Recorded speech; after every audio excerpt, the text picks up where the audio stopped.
A todos fazemos votos de uma oportunidade significativa de aprendizado, à luz da doutrina espírita, em torno do tema que marca a evolução da humanidade e o passar das gerações, que é a educação, o desafio de uma educação por inteiro, a educação plena, a educação do ser humano integral. À luz da doutrina espírita, a compreensão do desafio de educar, a temática que nos é proposta nesta tarde. Quando recuamos o pensamento ao longo da história, vamos sempre voltar ao contexto filosófico, ético e educacional da Grécia Antiga. Essa civilização que entre o século VI e o século I da era cristã, mas particularmente no século VII, VI e V, já que o calendário regride, vamos encontrar na Grécia essa civilização que influenciou o próprio mundo moderno, em todas as direções, em todas as dimensões. Os historiadores mal conseguem explicar como pôde, na era de Péricles, na Grécia clássica, tantas ideias impactantes, maravilhosas, pudessem ter surgido em época tão distante, porque foi a Grécia que inventou a democracia, o governo do povo. Foram os gregos que elaboraram as normas da retórica, da arte do discurso. Foram os gregos que estabeleceram as bases da trigonometria, da geometria, da aritmética, da álgebra, estabelecendo os fundamentos de uma matemática que seria primordial para o mundo moderno. E foram também os gregos quem conceberam por primeira vez a ideia de uma educação que hoje no mundo contemporâneo nós chamaríamos holística, que o Espiritismo chamará de uma educação integral e plena, na expressão em grego enkúkleos paideia. Holismo, a palavra holismo vem do grego holon. Holon significa todo, totalidade. E os gregos observavam seus jovens e entregavam aqueles jovens para que os sábios gregos os educassem. Entre eles destaca-se a figura de Sócrates, que ficava responsável por muitos jovens para educá-los. E os gregos entendiam que a educação só fazia sentido por inteiro. Isto é, a educação do cidadão, a educação das emoções, a educação estética para que o indivíduo aprendesse a arte da fruição do belo, da fruição das harmonias, das belezas do mundo e da vida. A educação cognitiva, que chamaremos hoje de instrução, a educação intelectual, a educação para a arte de pensar, para ser aquilo que os gregos chamavam de filósofo, filosofia, sofia, sabedoria, filo, amizade, amigo da sabedoria, educação do intelecto, da razão, da emoção do cidadão, educação estética. E os gregos empreenderam esse movimento maravilhoso, deixando a marca da educação holística. Poderíamos lembrar rapidamente Pitágoras, que nos ensinava: eduquemos as crianças e não será necessário punir os homens. E os gregos construíram uma civilização livre, baseada na democracia, na liberdade, na dialética, na arte de pensar, e deixaram a marca de uma educação holística inteira, que se educava para a vida, para a morte e para a imortalidade da alma. Sócrates, quando despediu-se desse mundo, com o seu hábito filosófico da ironia e da dialética, ele que fora julgado a beber cicuta e nos últimos instantes da sua existência corporal, deixaria ele a frase inesquecível que Platão anotara em O Julgamento de Sócrates: ninguém sabe se a morte não é o maior bem dos homens. No entanto, todos a temem como se fosse o maior dos males. E Sócrates dissera isso num contexto em que ele fora obrigado a tomar cicuta, auto-envenenar-se de forma compulsória, porque houvera, entre aspas, corrompidos jovens, com a sua arte educadora, pedagógica, de educar pelas reminiscências. Dizia Sócrates: aprender é recordar. E tudo quanto sabemos, sabemos porque já tínhamos esse saber na alma, no mundo daquilo que os gregos e Platão chamará de arquétipos, tipos psicológicos, conhecimentos inatos, saberes da alma, que caberia ao educador despertar. E Sócrates propunha a educação das reminiscências. Aprender é recordar o que já sabemos, é trazer para o exterior o que já temos íncito em nossa alma. E a educação foi evoluindo através dos tempos. E vamos encontrar rapidamente a figura inesquecível de Jean-Jacques Rousseau, o grande iluminista francês, que afirmando que o homem nasce puro, que a criança nasce pura, porque a sua alma há de ser desenhada. E, na verdade, em contato com a sociedade, ela poderia se educar ou se corromper. E Jean-Jacques Rousseau escreve Émile, uma obra pedagógica na qual ele vai ensinar a arte de educar crianças para desenvolver-lhe as habilidades intelectuais e morais. Um outro autor contemporâneo de Rousseau, chamado Comênios, que por sua vez, na verdade, Comênios é anterior a Rousseau e tivera sido professor dele. Comênios dizia: é necessário educar tudo, é necessário ensinar tudo para todos. E já falava desse modelo holístico de educação. Comênios influencia Jean-Jacques Rousseau. Rousseau influencia Pestalozzi. E Pestalozzi influenciará Hippolyte Léon Denis Arrivaio, o extraordinário educador Allan Kardec.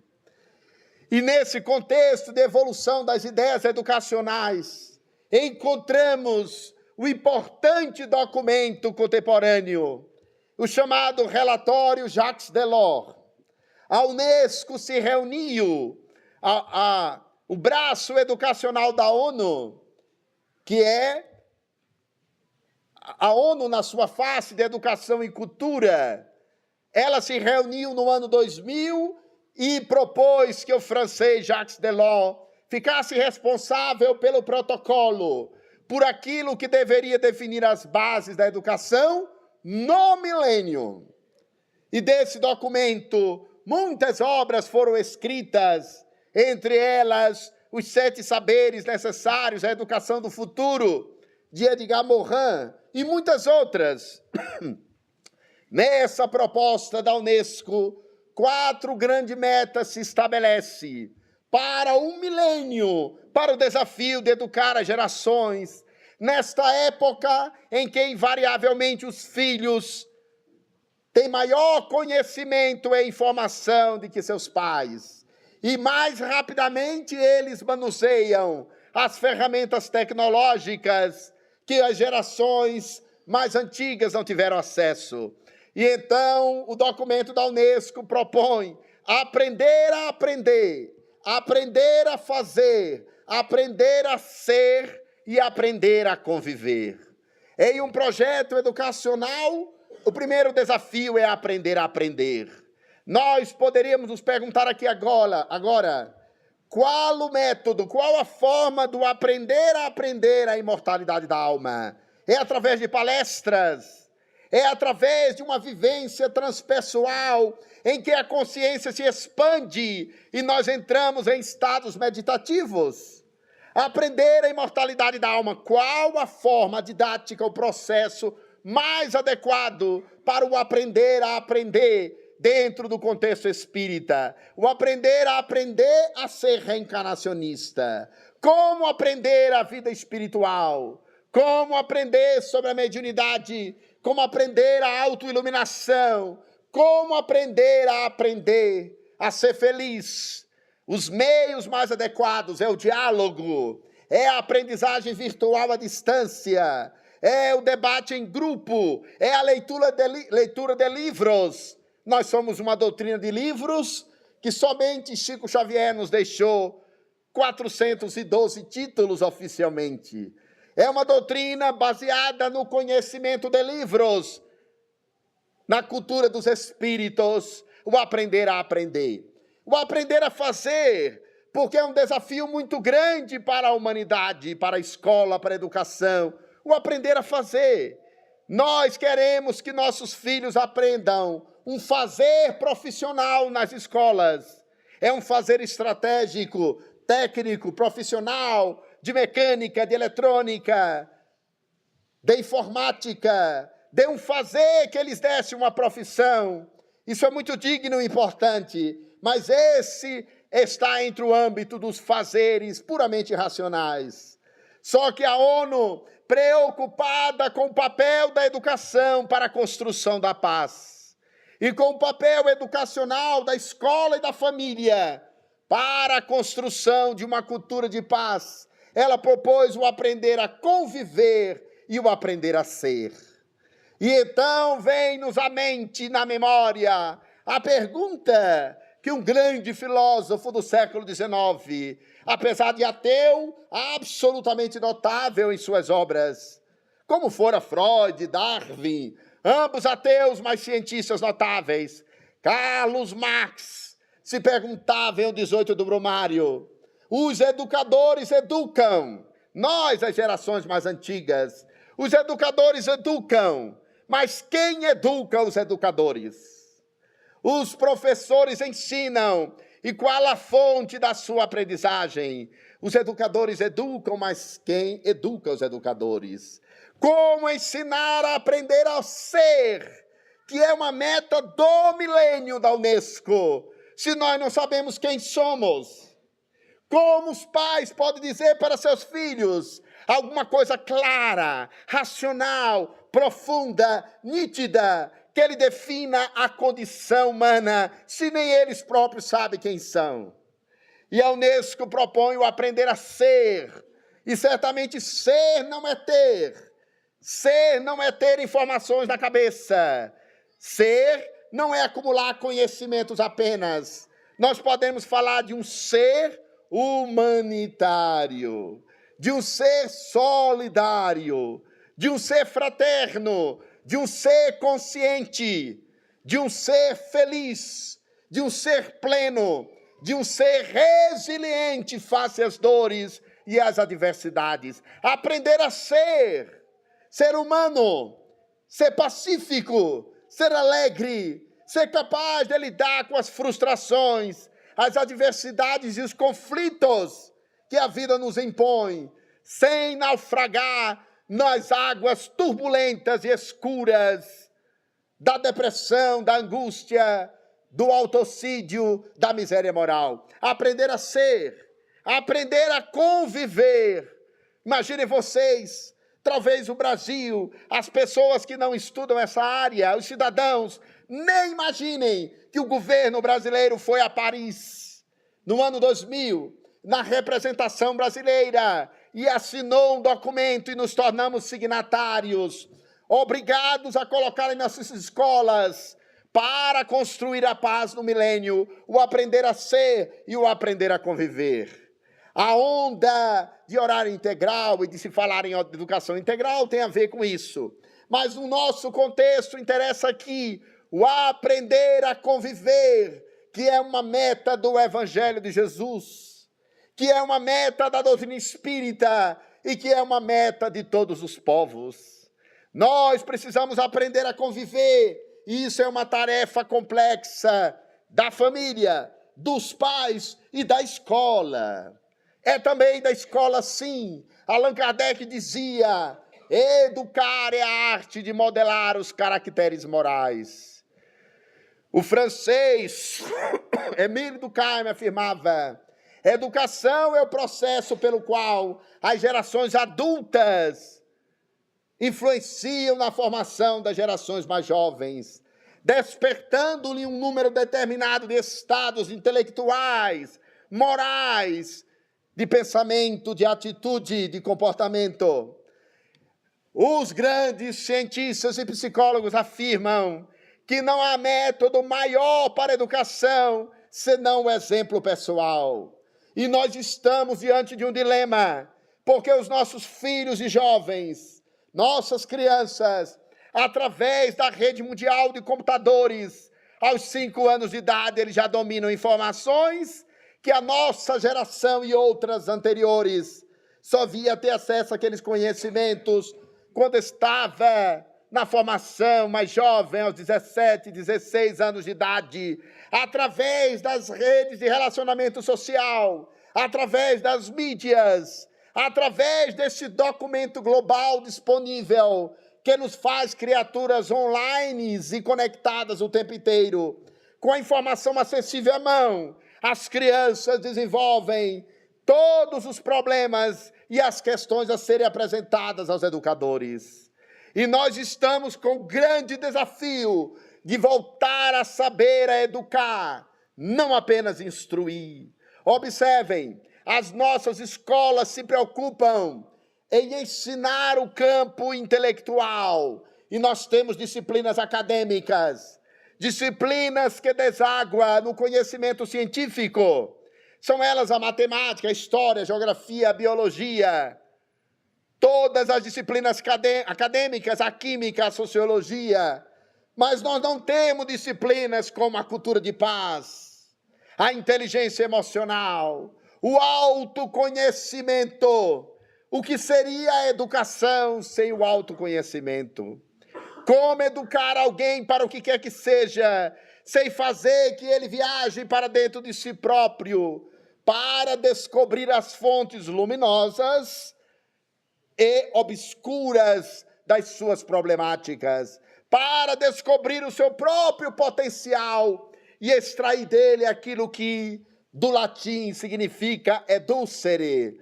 Nós falamos de educação e esquecemos que educação vem do latim educere. É a mesma origem etimológica de doçura, porque educar é tornar alguém dócil, é ensinar-lhe a arte de viver consigo próprio e com os outros, fazendo mudanças, transformando a adversidade inevitável que a nossa educação moderna, infantil e infantilizada, tenta fazer com que os filhos nunca sofram problemática alguma, como se fosse possível amadurecer sem enfrentar as adversidades. E essa educação dos mimos, superprotetora, infantilizante, que não oferece aos jovens instrumentos para que ele aprenda a lidar com a adversidade, os torna muitas vezes criaturas narcisistas e autoritárias, pequenos ditadores que mandam nos pais, porque o seu narcisismo lhes comanda e os seus pais não sabem dizer. Esta fórmula pedagógica, que tem 3 letras, não pode, não deve e não vai fazer. O extraordinário não, que as gerações futuras atuais precisam para conter a sua inexperiência e para não fazer aquilo que não pode quando não deve, aquilo que não deve quando não pode. Essa visão educacional profunda de o aprender a ser, a doutrina espírita nos apresenta, para que aprendamos a ser espíritos reencarnados, conscientes da provisoriedade da vida. A maioria de nós tem uma existência tão superficial e periférica, porque não fomos educados para a morte. Não fomos educados para a consciência que o homem é um ser da transcendência e que a existência física é tão provisória quanto significativa para a sua evolução. Aprender a morrer, aprender a viver, aprender a conviver, aprender a lidar e fazer a autoeducação diante das conflitualidades internas e externas. Reconhecer que o mundo é conforme nós o vemos e as pessoas o são conforme nós as enxergamos. Se nós olhamos para aqueles que convivem conosco, enxergamos eles como adversários e perseguidores, malvados e cruéis, fatalmente desenvolveremos a qualquer momento o surto da paranoia e acreditaremos que as pessoas estão a nos perseguir, podendo surtar mesmo e ficar paranoico. E nós podemos enxergar o outro de um ponto de vista mais otimista e platônico, admitindo que há um mundo dos arquétipos dentro dele como em nós, e que cabe à educação explorar. O tempo nos é absolutamente breve para a reflexão do tema, mas nós queremos dizer que o Espiritismo oferece ferramentas, a principal delas, o autoconhecimento, para que cada um faça como Santo Agostinho propunha, que era multiplicar as perguntas antes do adormecer, perguntando-se sobre aquilo que aconteceu ao longo do dia e o significado das suas experiências e das suas atitudes. Por que tenho eu reagido dessa forma? Por que sou uma pessoa reativa, ao invés de ser alguém que age e reajo?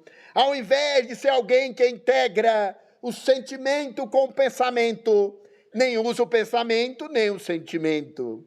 A educação integral propõe uma educação de totalidade, que educa o espírito imortal, que nos ensina a desenvolver valores para que a nossa vida valha a pena.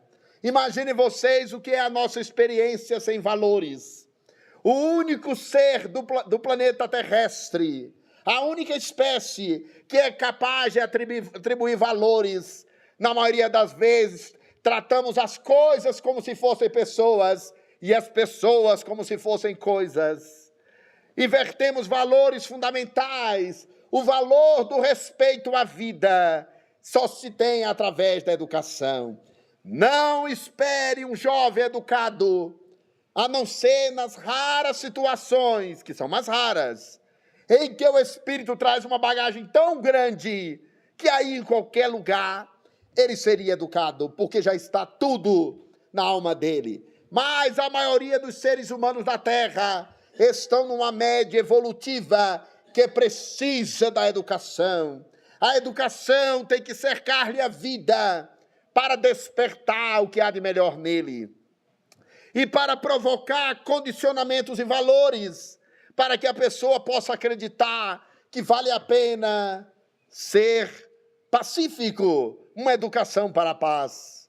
Os nossos jovens saem da escola e muitas vezes se matam dentro da escola, ou se matam às portas da escola pelas drogas. E nós estamos, os educadores, aflitos, porque os jovens e crianças nos apresentam questões, reflexões e perguntas que os pais não estão preparados, transferem para a escola, que a escola não está preparada, transfere para o governo, e que o governo não sabe o que fazer com aquilo que é o subproduto da não educação, que é a violência no mundo. Um psicólogo norte-americano chamado Watson, que é o fundador de uma escola do comportamentalismo e behaviorismo, ele estabeleceu uma frase um tanto exagerada, mas que tem seu fundo de verdade. Dizia ele: dei-me 10 crianças e eu farei de cada uma delas o que eu quiser.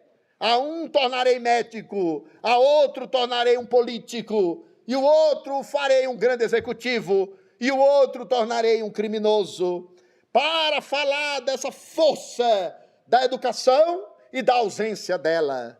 Porque o ser humano, quando renasce na Terra, na média evolutiva, ele traz uma memória que tem potencialidades destrutivas e construtivas. O nosso tempo encerrou. E a exemplo de Jesus, né? Jesus disse aos seus discípulos: muitas coisas vos tenho a dizer, mas presentemente não as podeis suportar. Ele, Jesus, disse. Eu vou dizer diferente: muitas coisas vos tenho a dizer, mas não deu tempo.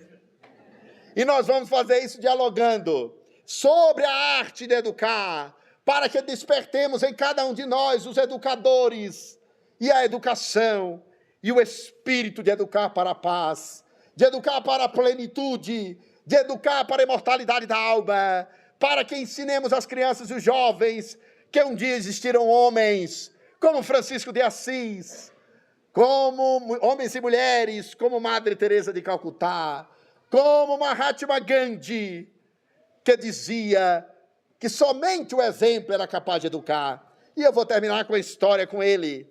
Um dia uma senhora procurou Mahatma Gandhi, o grande estadista do século XX, o homem público mais extraordinário que o século XX jamais tivera notícia, que libertou a sua Índia com os instrumentos da paz e do amor e da não violência.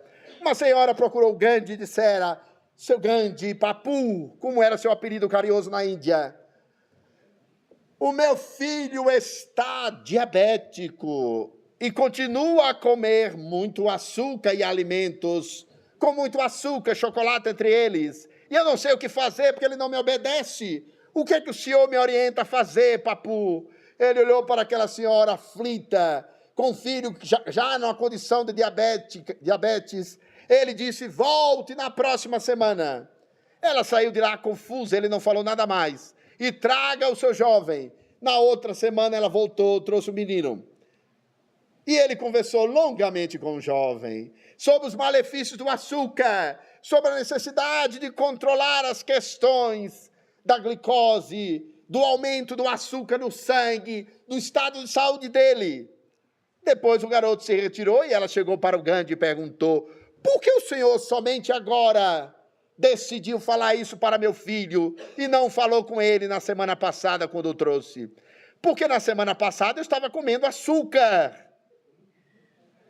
Ou seja, na compreensão iluminada deste homem, ele não poderia ensinar absolutamente nada que já não tivesse dando o exemplo daquilo que ensina.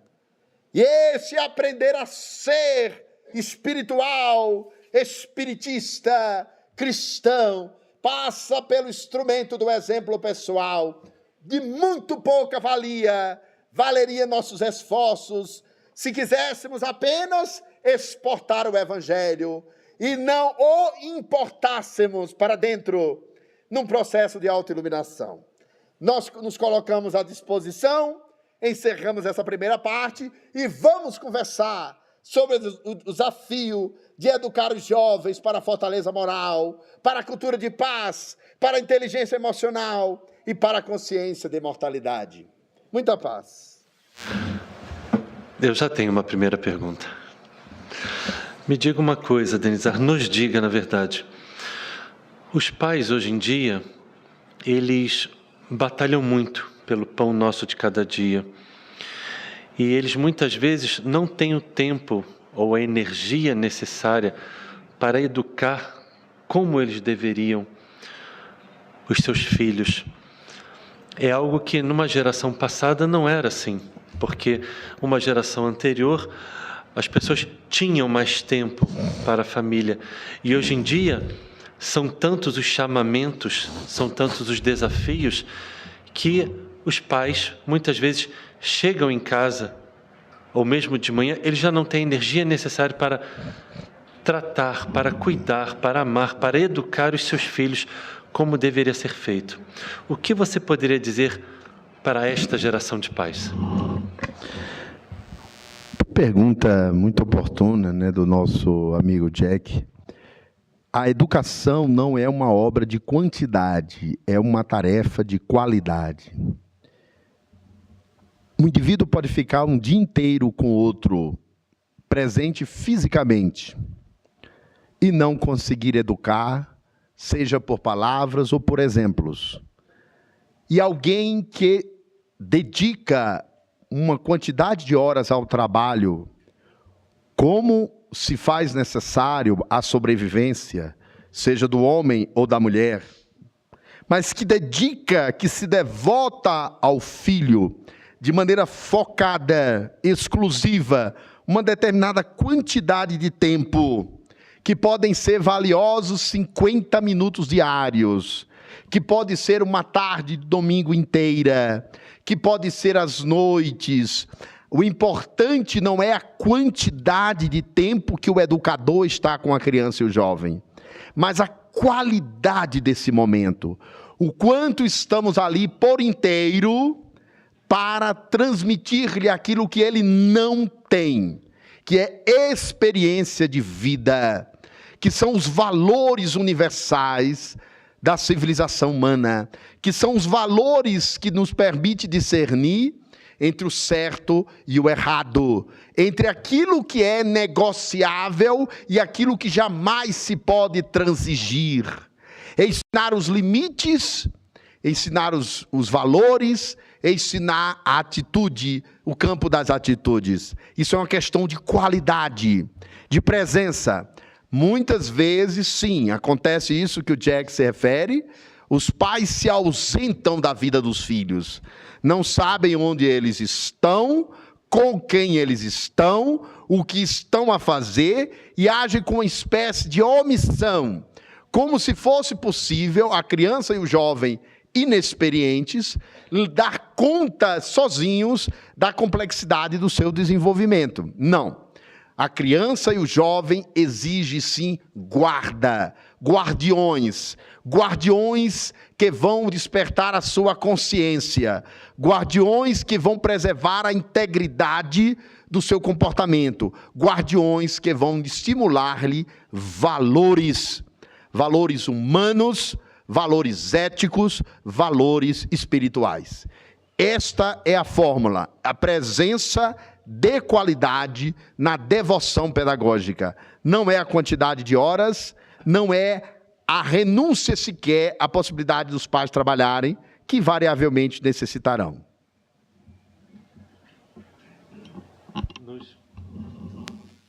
Nos trouxeram aqui uma colocação, mas a seguir veio uma pergunta que eu achei muito oportuna para o momento. Quando os pais são diametralmente opostos em princípios, valores, conceitos e exemplos, como educar com qualidade, com seriedade, os filhos? Uma boa pergunta. A educação não é um encontro entre semelhantes. A educação é um encontro entre diferentes. Professores são e devem ser diferentes de alunos. Na escola, professores têm maior idade, maior experiência e maior formação acadêmica. Alunos são crianças ou jovens. Isso é um encontro de diferença. E é na diferença, quando a diferença se transforma em diálogo, escuta mútua, que é possível educar. É natural que os jovens sejam sempre tendo um olhar que vai além de seus pais, porque os seus pais têm um olhar retrospectivo da existência que eles não tiveram ainda. Eles estão olhando para a vida, muitas vezes, pelo espelho do retrovisor. Isso é fruto do reflexo de uma história. Os pais podem fazer um esforço de dialogar com seus filhos e perceber o que está acontecendo no mundo. Porque muitas vezes nós, religiosos, professores, educadores espíritas e educadores de um modo geral, confundimos o que é a essência da educação do que são processos disciplinadores, conservadores, agressivos, que diz respeito à liberdade do outro. Essa distinção é uma distinção complexa, que só a sabedoria, a educação e a própria instrução do educador vai permitir ele fazer. Mas o diálogo é possível, sim. Compete aos pais escutarem seus filhos. A obra da educação é uma obra de escuta, de abertura para entender a partir das palavras. O homem é um ser que transforma conflitos e problemas em palavras. As palavras estão na psicoterapia e na educação. A palavra representa o que está acontecendo com o outro. Escuta aberta, escuta desprevenida, desarmada. Ao escutar, dialogar. Diálogo é aquilo que reúne dois logos, dos conhecimentos, duas subjetividades, que aproxima as pessoas. Diábolo, do grego, diábolo, que gerou a palavra diabo, que as pessoas nem sabem o que é isso. Diabo vem de diábolo. Diábolo é aquele que divide qualquer coisa em duas partes, bolos, partes. Então, o diálogo é o que reúne. Educação é a arte de dialogar com a diferença, não com a semelhança. Não espere semelhança entre pais e filhos, entre pessoas de uma geração e outras mais jovens. Não espere, não seria natural isso. Nós temos uma colocação que nos fizeram, uma colocação muito bem feita. Compreender para crer. Quem educa é a família. A escola ensina correções no seu idioma. Ensinar é transmitir conhecimento. Mas temos uma pergunta agora a seguir, também muito importante. Quais as premissas educacionais que podem prevenir uma das maiores mazelas atuais, a drogadição? Rapidamente, na primeira questão que foi colocada, muito oportuna, por sinal, queremos dizer que existe hoje um movimento em todo o planeta, da Unesco e da ONU, atraindo para a escola uma missão compartilhada com a família. A família não consegue isoladamente cumprir uma missão que envolve instrução e educação, que envolve saberes intelectuais e saberes relacionados a valores. A civilização se tornou complexa e ela quer um cidadão que tenha valores, educação ambiental, valores de respeito ao meio ambiente e à sustentabilidade, educação emocional, valores da inteligência emocional, valores humanos, valores éticos da cidadania, tá vendo? São valores que interessam a sociedade e que são compartilhados por toda a sociedade, não necessariamente só da família, mas é família e escola juntas que vão educar com qualidade de forma inteira, integral. A segunda questão, que é sobre a drogadição, aí nós estamos diante de uma questão que envolve educação e envolve proteção emocional das pessoas. Porque a drogadição, ela não tem classe. Infelizmente, as drogas são um fenômeno que não tem classe. Elas são democráticas, elas não têm raça, elas atravessam todos os segmentos da sociedade e elas não têm faixa etária. Há uma parte significativa da sociedade na fase adulta que está usando a maconha, a cocaína e outros derivados, subprodutos das drogas. Então, existe uma questão de base no uso das drogas, que é uma questão emocional. Existem questões sociais envolvidas? Sim, existem. O jovem experimenta por primeira vez para descobrir o novo, para descobrir aquilo que ele não conhece, para descobrir aquilo que é proibido, para descobrir um barato daquilo que ele absolutamente não conhece, porque ele está buscando experimentos novos. E isso é um impulso de natureza emocional e psicológica.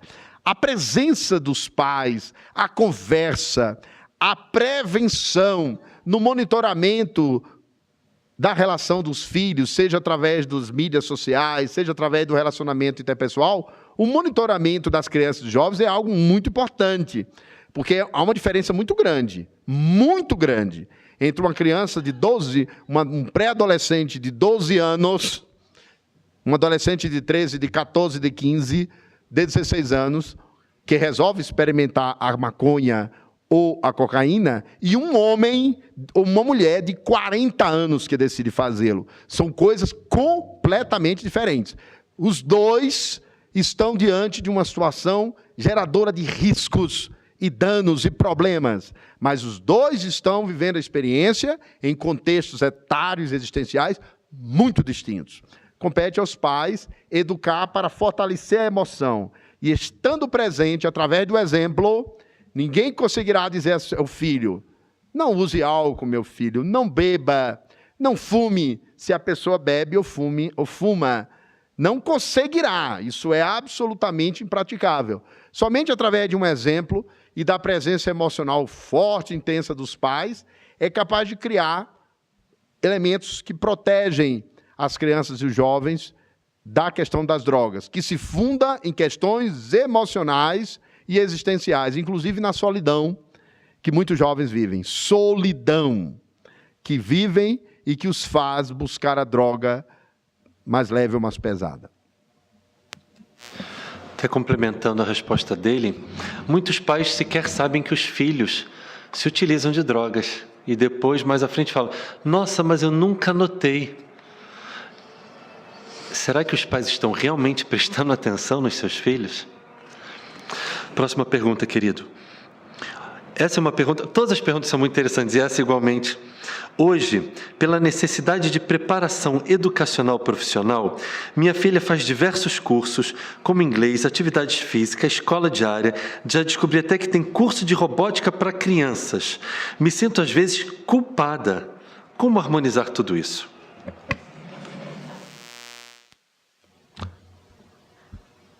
Em tudo em a doutrina espírita prevalece aquilo que foi chamado de bom senso. Allan Kardec foi considerado por muitos autores como bom senso encarnado. E o Ocidente, a cultura ocidental, tem muita dificuldade de lidar com bom senso, que lá no Oriente, na Índia, chama de lei da adequação. As tradições milenares falam da adequação.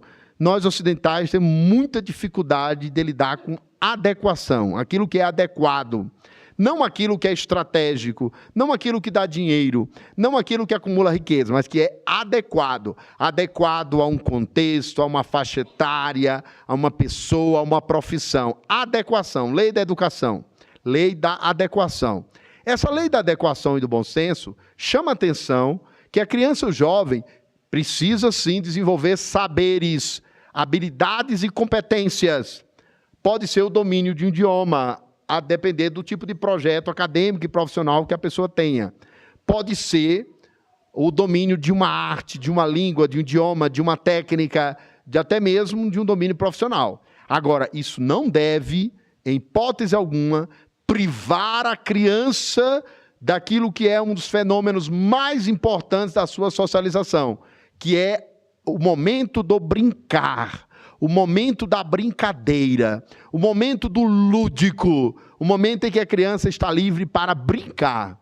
Muitos seres humanos se tornam adultos doentes porque não tiveram tempo na infância de brincar, de se entregar ao estado lúdico, ao estado próprio da infância, pelo qual se aprende e se apreende o mundo, brincando, tendo momentos de liberdade. Então, não me parece... Por exemplo, a China tem uma escola que a criança entra 8 horas da manhã e sai 22 horas.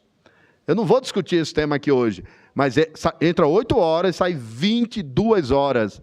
Há países que você entra 8 e sai 5 horas da tarde, outros saem 6, outros saem 3, 4, 7 horas da noite. Agora, quando a criança e o jovem não tem mais tempo para a família, para si próprio, para os momentos de absoluto lazer e o momento lúdico, é possível que daí derive desequilíbrios emocionais e situações conflitivas perfeitamente desnecessárias. Porque aí tem a ver com um princípio da eficácia, né? O que em outros contextos chama de filosofia toyotista.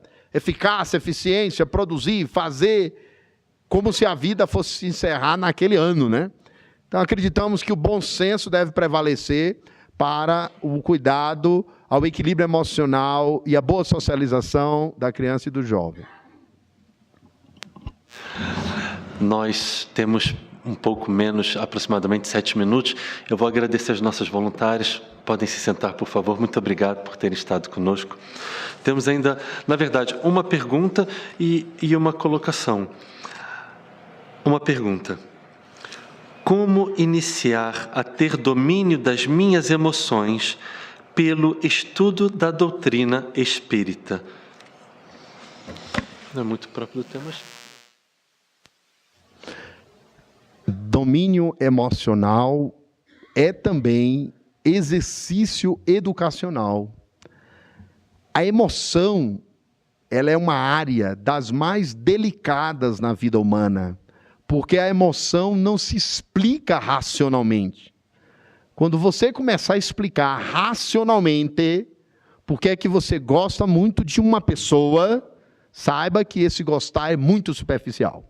Se você explicar racionalmente, porque você se casou com alguém, tem problemas importantes ali. A afetividade é um domínio delicado da alma humana, né? Schopenhauer afirmava as razões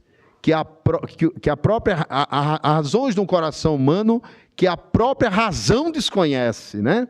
Então, o afeto pode ser educado, mas essa educação é uma educação da autoobservação. Só você é capaz de educar as suas próprias emoções, fazendo conversões, né? Convertendo o princípio da melancolia em esvaziamento da tristeza para que não se transforme em depressão. Convertendo a dificuldade de lidar com obstáculos em resiliência, que é a arte de você treinar a si mesmo, de transformar obstáculos em resiliência. Eu vou usar a imagem do bambu, que é muito boa, não é? Vocês lembram do bambu, né? Aquele vegetal, e o bambu ele é muito flexível. O bambu nunca quebra. Você pega o bambu, faz ele 360 graus, para cima, para baixo. Sabe por que ele nunca quebra? Porque ele é flexível. As emoções você tem que se auto-observar para ser flexível com elas, trabalhando a educação, porque as nossas emoções podem gerar desastres afetivos para os outros e para nós mesmos. Ainda mais quando nós não percebemos a raiz delas. Então tem que perceber, se eu sou uma pessoa reativa, tendente à solidão, se eu sou uma pessoa que não sabe conviver, e que medida isso é meu narcisismo, a ferida narcísica, né? A capacidade de lidar com a diferença que eu não a tenho. Tudo isso é um mundo de emoções que o autoconhecimento, o Espiritismo fala do autoconhecimento. Vou terminar, porque o tempo já encerrou. Allan Kardec pergunta, qual o meio prático para o homem combater as suas más inclinações e resistir à atração do mal? Um meio prático mais eficaz, né? Um sábio da antiguidade, Volo disse, conhece-te a ti mesmo. Nós temos que dedicar dias, horas, anos, uma vida inteira para nos decifrar. Lembra do enigma da esfinge? Decifra-me ou devoro-te, não é assim? Pois bem, no mundo da consciência e do ser, decifra-te, ou somos devorados pela inconsciência, pelo transtorno, pelo desequilíbrio e pelo sofrimento. Acho que é uma boa ideia educar as emoções para a paz, com a autoconsciência, com o autoconhecimento. Nós vamos encerrar aqui agora. Eu vou, na verdade, pedir esses últimos 3 minutinhos finais que nós temos, eu vou pedir para o nosso irmão Denizar falar sobre o livro dele eu vou pedir também que você faça a nossa prece de encerramento, querido, por favor. Eu, de minha parte, então, já me despeço aqui. Gratidão pela presença de todos. Após a prece de nosso irmão Denizar, aos irmãos que forem ficar para tomar o passe, permaneçam nessa sintonia, como eu sempre digo. Quanto mais sintonizados e harmonizados estivermos, mais e melhor vamos receber as energias benéficas e reequilibradoras do passe. Aos que não forem tomar o passe, pedimos que saiam do salão sempre nesta mesma harmonia, não se esquecendo de tomar a água fluidificada que está ali fora. Gratidão pela presença de todos, um bom final de semana, paz para o nosso irmão Denizar. Então nós vamos terminar esta palestra lendo uma psicografia que está no nosso livro Psicografias, né? De diversos espíritos. Nós vamos estar com esse livro na livraria Mário Carvalho, nossa livraria da comunhão, aqui no primeiro andar. Quem quiser receber um abraço e um livro autografado, vai poder ir até nós vamos estar lá em cima, depois do passe, naturalmente, para vocês terem a oportunidade do livro. Eu vou ler uma mensagem aqui, uma psicografia da Adriana de Jesus, Espírito, nos domínios da mente. Há milhares de anos, espíritos fazem um movimento reencarnatório de aprendizado sem fim. Aqueles que buscam as águas lustrais do Evangelho saem das margens barrentas do condicionamento vicioso e da ignorância espiritual. No entanto, muitos ainda persistem em permanecer na retaguarda do comportamento primitivo, alimentando vícios e memórias ancestrais. Que o ser humano descubra a sua natureza divina e seu destino cósmico. Nos domínios da mente é possível encontrar a memória ancestral de poderosos condicionamentos e dolorosas quedas. Mas também é possível encontrar o templo divino da consciência moral e da realidade cósmica do ser. Fazeis hoje, aqui e agora, o mergulho nas águas puras do Evangelho da misericórdia, da compaixão e do amor ao próximo. Assim conseguiremos fazer dos domínios da mente o território sublime da paz e da divina presença. Adriana de Jesus.